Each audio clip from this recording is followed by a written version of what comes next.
गंगा पापं शशीतापं दैन्यं कल्पतरुर्हरत् पापं तापं तथा दैन्यं सद्यः साधु समागमः।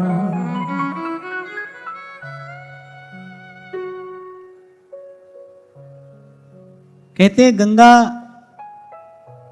जी पाप नष्ट करती हैं,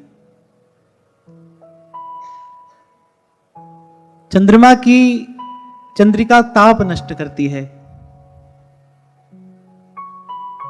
कल्पतरु से जीवन का अभाव नष्ट होता है। गंगा पापम शशि तापम दैन्यम कल्पतरुर्हरत्। और फिर कहते हैं पापम तापम तथा दैन्यम सद्यः साधु समागमः। कह रहे कोई संत मिल जाए तो कह रहे पाप ताप भी दूर होते हैं और जीवन के सब अभाव भी दूर होते हैं। साधु संगति अकेली ही पर्याप्त है पाप ताप और अभाव को दूर कर देने के लिए। इसीलिए ध्रुवदास जी ने कहा न हुई सत्संग ते देखो तिल अरुते, मोल तोल सब फिर गयो पायो नाम फुले। कहा न हुई सत्संग,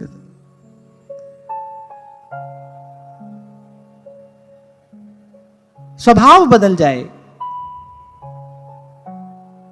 यही सबसे बड़ा चमत्कार है, यही सबसे बड़ी उपलब्धि है। और इस विषय में बुद्ध जनों का अनुभव यही है कि भाई स्वभाव किसी भी प्रकार से नहीं बदलता, स्वभाव के अधीन होकर ही तो जीव कर्म करता है और फिर करता ही चला जाता है। जिस प्रकार का कर्म कोई कर रहा है उसके मूल में क्या है, उसकी वृत्ति है ना, उसका स्वभाव है, वो स्वभाव नहीं बदलता। आप देखो जड़ भूमि के भीतर होती है, वृक्ष का जो मूल है वो भूमि के भीतर होता है। अपने एक जीवन काल में वृक्ष पर कितनी बार पुराने पत्ते झड़ते हैं, नए पत्ते आते हैं, फूल खिलते हैं, फिर फूल मुरझा जाते हैं, फिर फल आते हैं, फिर फल गिर जाते हैं। ये प्रक्रिया कितनी बार एक वृक्ष के जीवन काल में होती है, लेकिन उसका मूल जो है वो बिल्कुल ज्यों का त्यों रहता है। ऐसे ही स्वभाव जो है ना वो मूल है। आपके मेरे जीवन में जो हो रहा है उसके मूल में क्या है, आपका मेरा स्वभाव ही तो है। स्वभाव के अधीन होकर ही जीव अनेक अनेक प्रकार के कर्म करता है, कोई शुभ करता है, कोई अशुभ करता है। स्वभाव नहीं बदलता, स्वभाव बदल नहीं सकता। यही कौतुक, यही चमत्कार सत्संग करता है। और मैं कहता हूं सत्संग ही कर सकता है केवल, कि सठ सुध रही सत्संगति पाई। यहां गोस्वामी जी ने सठ वस्तुतः अपने मन से कहा है, मन से कहा है, जो स्वभाव का प्रतिनिधि है ना मन। कहते सठ सुध रही सत्संगति पाई, के लिए मन सुधर जाता है, स्वभाव बदल जाता है। तभी ध्रुवदास जी ने कहा देखो तिल और तेल मोल तोल सब फिर गयो पायो नाम फुलेल। उस सुगंधित द्रव्य का मूल्य कितना अधिक हो जाता है जब तिल के साथ तेल का संयोग होता है, तो उसका मोल तोल सभी तो बदल जाता है। इसलिए गर्ग पुराण में भगवान वेदव्यास ने कहा है गंगा पापम शशि तापम दैन्यम कल्पतरुर्हरत् पापम तापम तथा दैन्यम सद्यः साधु समागमः। बोले पाप ताप भी दूर होते हैं और जीवन के सब अभाव भी दूर होते हैं। इसलिए तो कई बार आपसे कह देता हूं ये मत पूछिए सत्संग से क्या होता है, ये पूछिए सत्संग से क्या नहीं होता है। लोक भी बनता है, परलोक भी बनता है। प्रभु के चरणारविंद की जो प्रीति सत्संग प्रदान करता है, उसकी कृपा से, उसके प्रकाश से लोक भी संवरता है और परलोक भी संवरता है। यहां भी यात्रा सुगम हो जाती है और आगे भी मन को ठौर मिलती है, ठिकाना मिलता है। तो सत्संग से क्या नहीं होता है। जीवन के सब अभाव दूर कर देने में सत्संग समर्थ है, समर्थ है। और फिर ये बात तो मैं क्या कहूं, ये बात तो आप सभी का अनुभव होगा, अवश्य होगा। आप लिख लिख कर भेजते हैं मुझे कि यहां पर आकर बैठे तो कैसा लगा। सूरज की गर्मी से तपते हुए तन को मिल जाए तरुवर की छाया।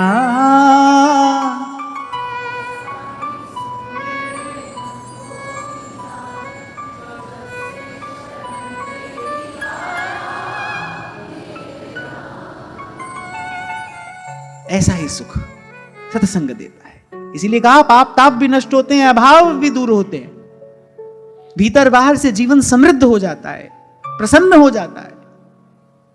और जिसको नारद जी ने कहा यं लब्धवा पमांग अमृतो भवति सिद्धो भवति तृप्तो भवति, जिसको प्राप्त कर लेने पर, किसको प्राप्त कर लेने पर? सत्संगति प्राप्त कर लेने पर, क्योंकि सत्संगति मुद मंगल मूला। सब ऋषि लोग सूत जी से यही तो कह रहे हैं, आप जुग जुग जियो। आज हमने अपने जीवन में सत्संग की प्रत्यक्ष महिमा देख ली। पहले यज्ञ करते करते तो हमारा जीवन निकल गया, ऐसा सुख नहीं मिला, ऐसा आनंद नहीं मिला जैसा आपने भगवान की कथा सुनाकर हमको प्रदान किया है। हमारे तन मन प्राण शीतल हो गए। इसलिए तो पूर्व में कभी आपसे मैंने कहा था, भाई भगवान की भक्ति के अतिरिक्त जितने साधन कहे गए हैं वो तो सही प्रकार से कर लेने पर कालांतर में जाकर फलीभूत होते हैं।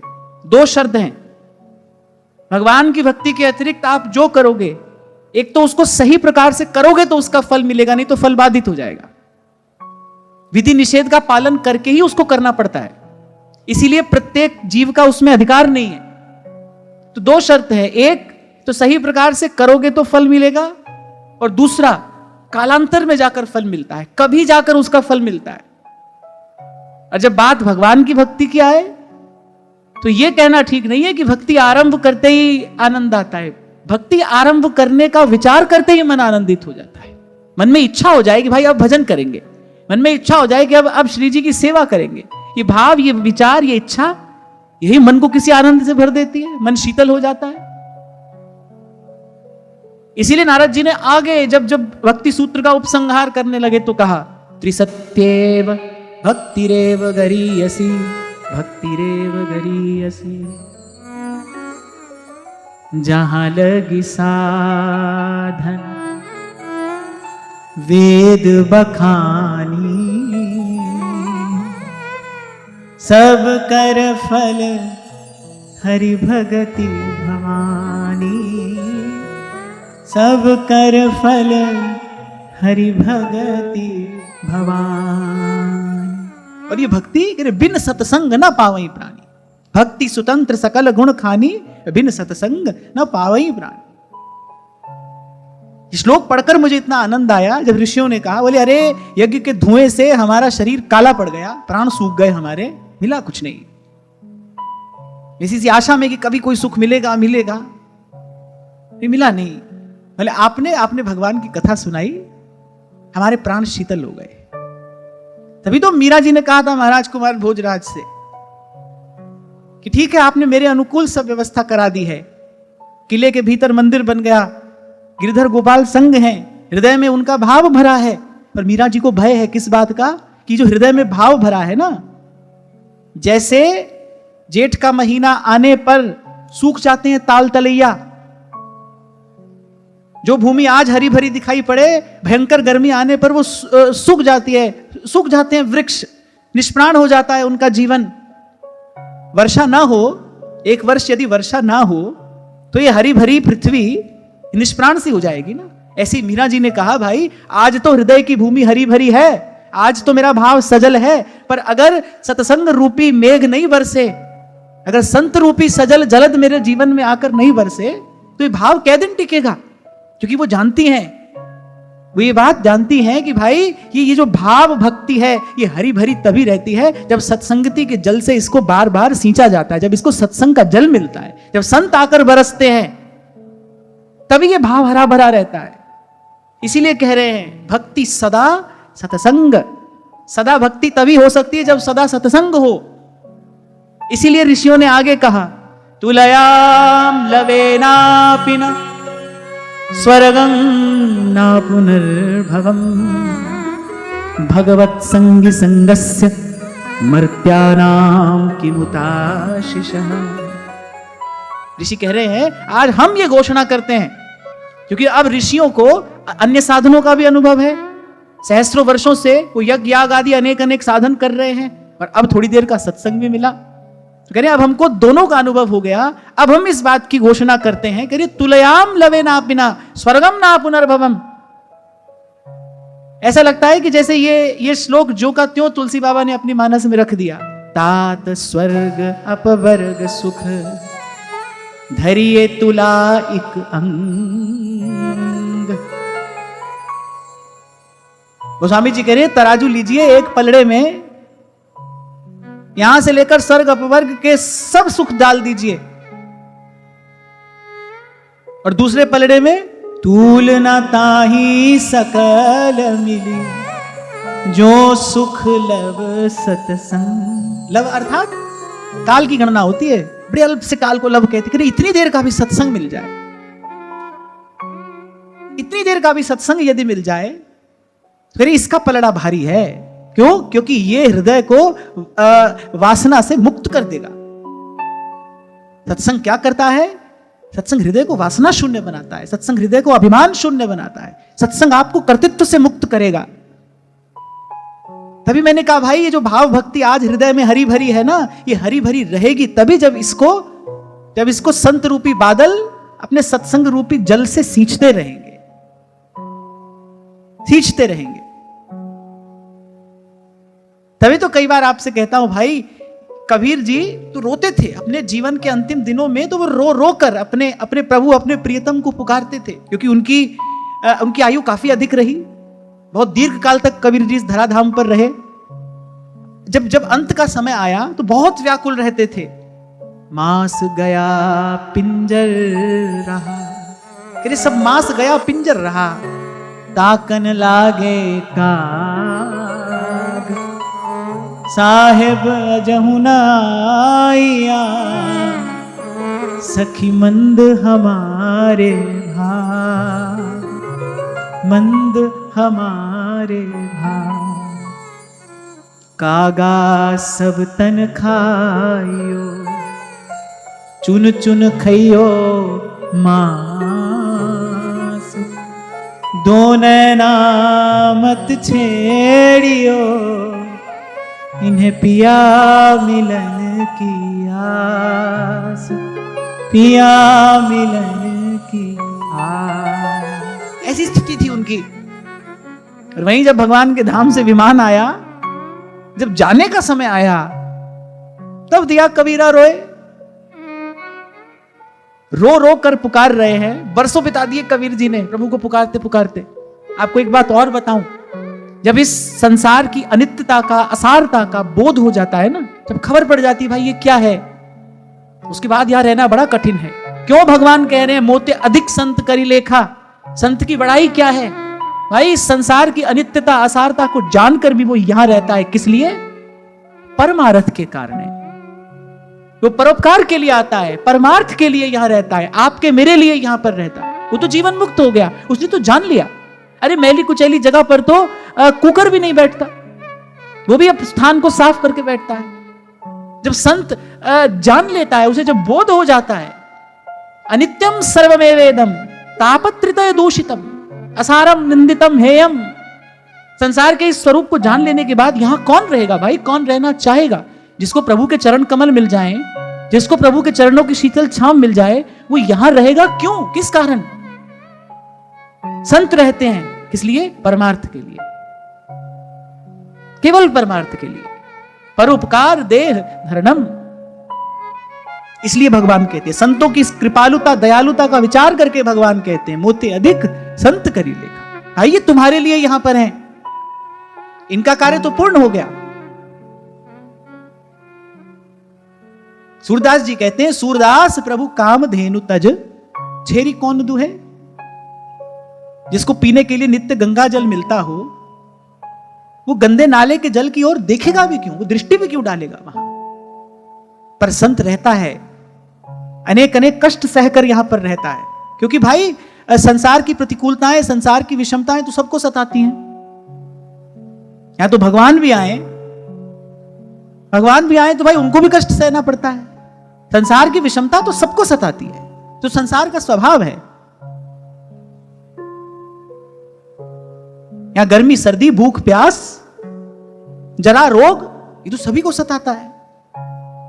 आप देखते नहीं संत जीवन में कितना कितना कष्ट पाते हैं, किसके लिए पाते हैं? परमार्थ के कारण। लियो संत अवतार, परमार्थ के लिए रहते हैं वो यहां। श्री मीराबाई साहब के प्रसंग में सुनाया था मैंने आपको, जब उनके तन मन प्राण व्याकुल हो गए, वो किसी भी प्रकार से जीवन धारण कर ही नहीं पा रही थी, तब भी ठाकुर जी ने कहा कि भाई हमारी इच्छा है, अभी कुछ काल आप और रहो, आपके रहने मात्र से सृष्टि का मंगल हो रहा है।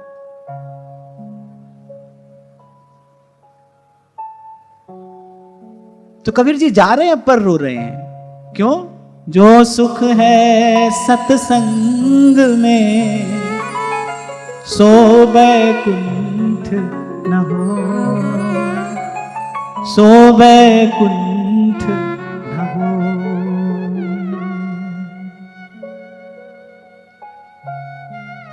मीरा जी गाती हैं, छाड़ दई लोक लाज कहा करे गो कोई,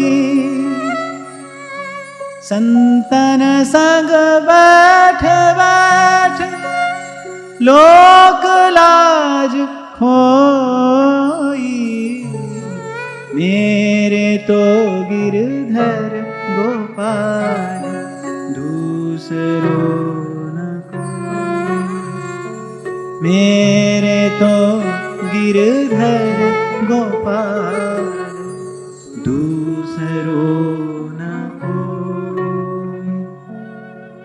राजकुलारी लाज गमाई सादा के संग भटकी,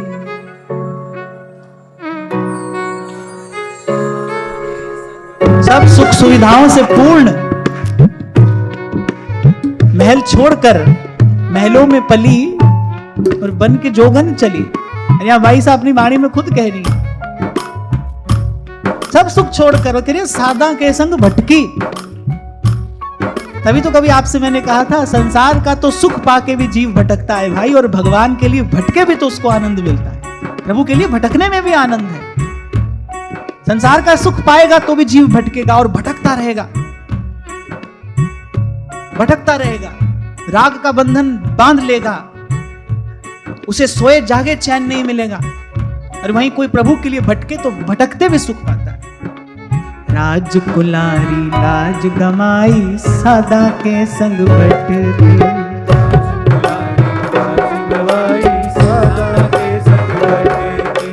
राजकुलारी लाज कमाई सादा के संग भटकी,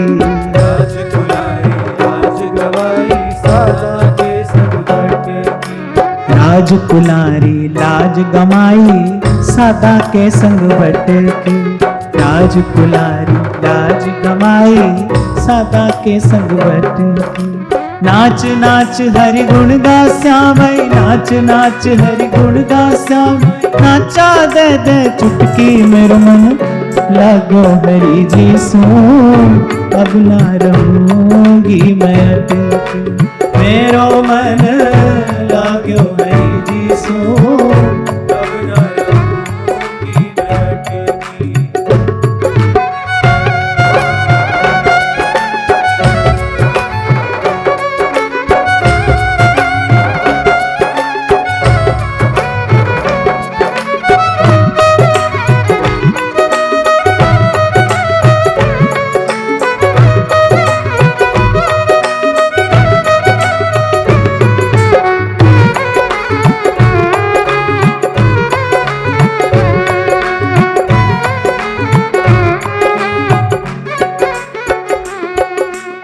पति और ससुर के चले जाने के बाद राणा विक्रमादित्य को सबसे बड़ा कष्ट क्या था? मीरा जी का साधुओं के संग में बैठना, यही उनका सबसे बड़ा कष्ट था। यही तो कहते थे कि आपको महल के भीतर जो करना हो आप करिए, लेकिन साधुओं के बीच में जाकर ना बैठिए। मीरा जी कहती है भाई हमारा सोया भाग जगाया इन साधुओं ने, इनको कैसे छोड़ दूं? भाग खुल्या मारा साध संगत सो सांवरिया के बटकी, भाग खुल्या मारा साध संगत सो सांवरिया के बटकी, भाग खुल्या मारा साध संगत सो सांवरिया के बटकी,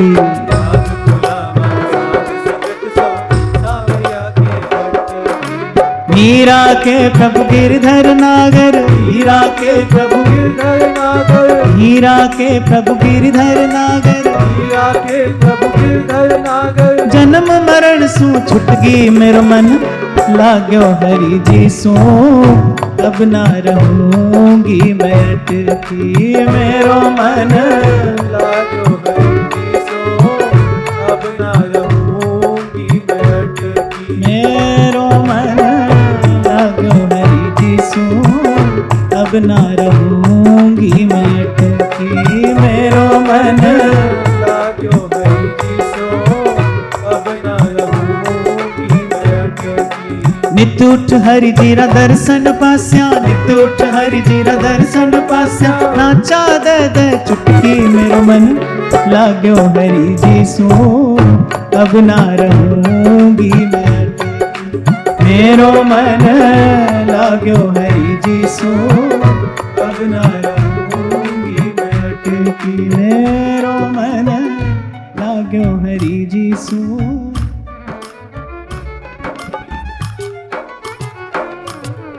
यहां तो बाई साहब ने यहां तक कहा, बोले बरजी मैं काऊ की नहीं रहूं। जब उदाबाई आती थी समझाने कि राणा जी बड़े कुपित हैं, बड़े क्रोधित हैं, ऐसा कर देंगे वैसा कर देंगे, पहले तो उन्होंने दो टूक उत्तर दे दिया कि भाई राणा जी रूठे मारो काई कर लेसी, मैं तो हरिगुण गासे हरी माई। फिर अनेक अनेक संदेशे जब उनके महल में आए, अंत में मीरा जी ने कहला भेजा, बरजी मैं काहू की नाही रहूं, बरजी मैं काहू की नाही रहूं। सुन री सखी तू चेतन होए के मन की बात कहूं। ऐसे हम किसी को कहते हैं ना, भाई कान खोल के सुन लो ये बात, समझ लो हम क्या कह रहे हैं। ऐसे मीरा जी ने कहा, सुन री सखी तू चेतन होए के मन की बात कहूं। साध संगत कर हरि सुख लेऊं, साध संगत कर हरि सुख लेऊं, जग सो दूर रहूं। बरजी मैं काहू की नाही रहूं, बरजी मैं काहू की नाही रहूं। मन मेरो लाग्यो सिमरण सेती सबका बोल सहूं, मन मेरो लाग्यो सिमरण सेती सबका बोल सहूं। मीरा के प्रभु गिरधर नागर, मीरा के प्रभु गिरधर नागर, सतगुरु शरण गहूं। बरजी मैं काहू की नाही रहूं। बरजना समझते हैं ना, बरजना रोकना, अरे बरजी मैं काहू की नाही रहूं। सुन रही सखी तू चेतन होए के मन की बात कहूं। तन धन मेरो सब ही जावो, भल मेरो शीस लहो। तन धन मेरो सब ही जावो, भल मेरो शीस लहो।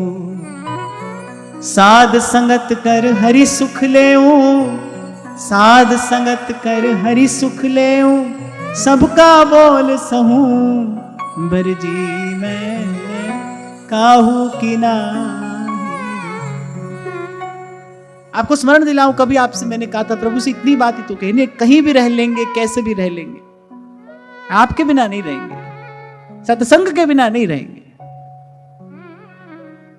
मैंने भाई कभी आपको अपनी ओर से कुछ नहीं कहा, मैं तो इन्हीं संतों से सीख सीख कर आपसे कहता हूं। बड़ा प्रिय है मुझे बाईसा का ये पद, साध संगत कर हरि सुख लेऊं, सबका बोल सहूं। साध संगत कर हरि सुख लेऊं, सबका बोल सहूं। साध संगत कर हरि सुख लेऊं, सबका बोल सहूं।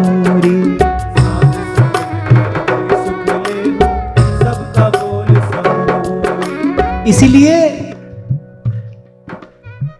जब कोई पूछता है ना कि क्या करें, घर में बड़ी प्रतिकूलता है, घर के लोग ऐसे हैं, भजन नहीं करने देते, सत्संग नहीं करने देते, ऐसी बात जब पूछता है ना, तो तो ये सब कब तक रहता है? जब तक सत्संग से प्रेम नहीं हो जाता, जब तक सत्संग में वास्तविक अनुराग नहीं हो जाता। जिसको वास्तविक अनुराग है सत्संगति से, उसको प्रतिकूलता लगती नहीं। या बाई साहब यही तो कह रही हैं, तन धन मेरो सब ही जावो, भल मेरो शीस लहो। तन धन मेरो सब ही जावो, मन मेरो लाग्यो सिमरन सेती, मन मेरो लाग्यो सिमरन सेती। सबका बोल समूरी बरजी मैं काहू कि नाही रहूं, बरजी मैं काहू कि नाही रहूं, बरजी मैं काहू कि नाही रहूं, बरजी मैं काहू कि नाही रहूं। क्योंकि भाई अनेक प्रतिकूलताएं कोई सहने के लिए क्यों तैयार होगा? किसके लिए कष्ट सहा जाता है? अपने किसी अति प्रिय के लिए तो कष्ट सहा जाता है, ऐसे तो कोई कष्ट नहीं सहने को तैयार है। ऐसा बल प्रेम ही तो देता है, ऐसा बल प्रीति ही तो देती है। प्रेम के लिए, प्रीति के लिए मनुष्य अपार कष्ट सहने को तैयार हो जाता है। विचार करने की बात है भाई, इनको कोई ऐसा सुख मिला है ना सत्संग से। यहां श्रीमद् भागवत से बात आरंभ हो रही है, यहां सब ऋषियों ने कहा, हमने तो अनुभव कर लिया। इसीलिए कहते हैं, घोषणा कर रहे हैं, तुलयाम लवेलापिना स्वर्गम ना पुनर्भवम भगवत संगी संगस्य मर्त्यानाम की मुताशिशः। गोस्वामी जी कह रहे हैं, तात स्वर्ग अपवर्ग सुख धरिये तुला एक अंग, तूल न ताहि सकल मिल जो सुख लव सत्संग। जो सुख है सत्संग में सो वैकुंठ ना हो। वहां पलटू साहब कह रहे हैं, प्रेम बिना राम नहीं, राम बिना संत नहीं, पलटू सत्संग वरदान मांगे। और जो सबके गुरु हैं, जो त्रिभुवन के गुरु हैं, जिनके जैसा कोई वैष्णव नहीं, जिनके जैसा कोई भक्त नहीं, जो भक्तों के वैष्णवों के सबके शिरोमणि हैं, वो कहते हैं, बार बार वर मांगी हूं हरखि देहु श्रीरंग, पद सरोज अनपायनी भक्ति सदा सत्संग, भक्ति सदा सत्संग।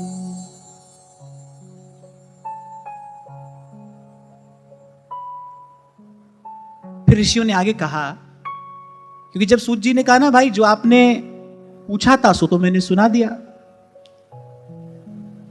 ऋषियों ने कहा कि सुना दिया ऐसा न कहिए, सुनाते रहिए, क्योंकि जो आप सुना रहे हैं उससे कौन तृप्त होगा? भगवान की कथा से कौन तृप्त होता है? भगवान की कथा से कौन तृप्त होता है? रस विशेष जिन जाना नहीं। अगले श्लोक में यही कह रहे हैं, को नाम तृप्येत न सवेत कथाया महत्तमैकांत परायणस्य। बोले ऐसा कौन रसज्ञ होगा? रसज्ञ माने रस का मर्म जानने वाला। वहां जब गोस्वामी जी ने कहा कि रामचरित जे सुनत अघाही रस विशेष तिन जाना नहीं। अब यहां रस विशेष क्या है? एक तो विषय का रस है, विषय में भी कुछ रस है, एक वो विषय का रस है, फिर उसके बाद ब्रह्मानंद है। आपको अगर स्मरण हो तो कुछ दिन पहले हमने इस बात पर चर्चा की थी, कुछ याद है? 4 प्रकार के रस मैंने कहे थे। रस विशेष क्या है? कि जो प्रेम का जो रस है ना, जिससे आत्मा तृप्त होती है, कोई तन के लिए है, कोई मन के लिए है। ये बड़े बड़े शास्त्र जान लीजिए, बुद्धि का रस है ये, बुद्धिमान लोगों का ये विषय है ना। बुद्धिमान लोग पढ़ते हैं और फिर पढ़ते ही चले जाते हैं। क्यों? क्योंकि बुद्धि को रस मिलता है इसमें। तो कोई तन का रस है, कोई मन का रस है, कोई बुद्धि का रस है। रस विशेष कौन सा है जिससे आत्मा तृप्त हो जाए? रस विशेष क्या है? जाहि लहे कछुलैन की चाह नहीं में हो। विशेष रस क्या है?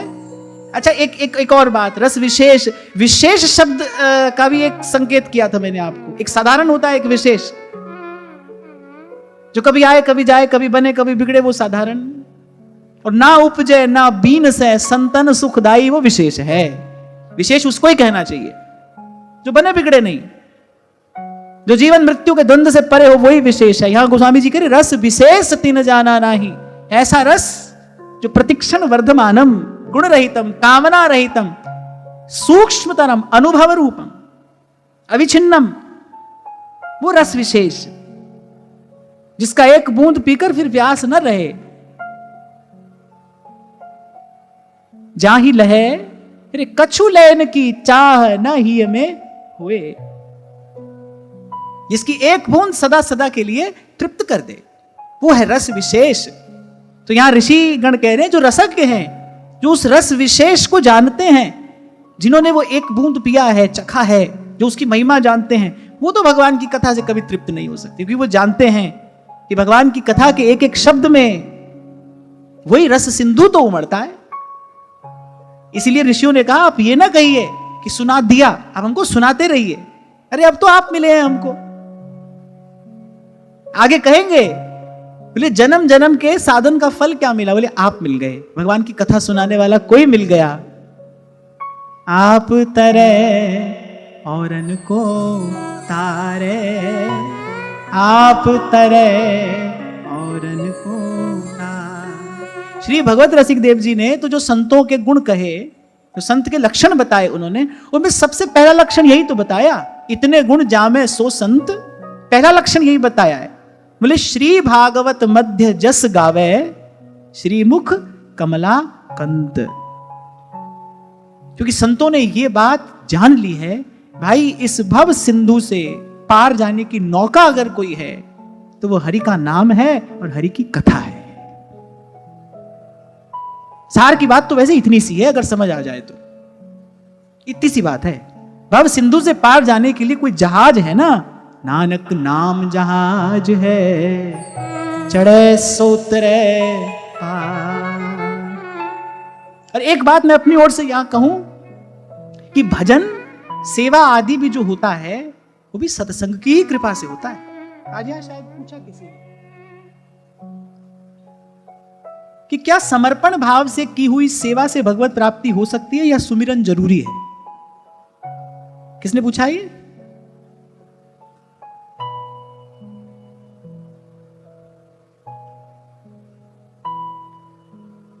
कह रहे क्या समर्पण भाव से जो सेवा की जाती है, क्या मात्र उससे भगवत प्राप्ति हो सकती है या सुमिरन जरूरी है? इस प्रश्न के उत्तर में मेरा एक प्रश्न है कि बिना सुमिरन के समर्पण का भाव लाओगे कहां से? बिना सुमिरन के समर्पण का भाव कहां से आएगा? समर्पण का भाव क्या है? नवदा भक्ति का जो परिपाक होता है वो समर्पण में जाके होता है। श्रवणम कीर्तनम विष्णु स्मरणम पाद सेवनम अर्चनम वंदनम दास्यम सख्यम आत्मनिवेदनम। नवदा भक्ति का साधन कर लेने के बाद प्राप्त क्या होता है? समर्पण। भाई तेरा तुझको सौंपते क्या लागे है मोर, यही तो मिलता है। भक्ति की सिद्धि क्या है? मेरा मुझ में कुछ नहीं, जो कुछ है जो तोर। तो भाई बिना सुमिरन के समर्पण का भाव कहां से लाओगे? एक बार प्रातः स्मरणीय श्री रामसुखदास जी महाराज से किसी ने यही बात पूछी थी, ऐसी कोई बात थी। उन्होंने कहा कि महाराज मैंने तो सुमिरन किया नहीं, और बोला मैं करूं भी को नहीं, मैं करूंगा भी नहीं। पर आप कहते हो अंतमति सो गति, सो अंतिम समय अगर मैं भगवान को याद कर लूंगा तो मुझे भगवान मिलेंगे। स्वामी जी ने कहा कि हाँ भाई मैं लिख के दूं भगवान मिलेंगे। पर स्वामी जी ने कहा कि मेरा भी एक प्रश्न है, जो जन्म जन्म याद करते हैं, बोले अंत में तो उनको भी भगवान याद नहीं आते, तुझे भगवान कहां से याद आ जाएंगे? जितने भी सब सद्गुण हैं वो भगवत स्मरण में ही तो निवास करते हैं, वो भगवत स्मरण में ही तो रहते हैं। विपद विस्मरणम विष्णु संपन्न नारायण स्मृति ही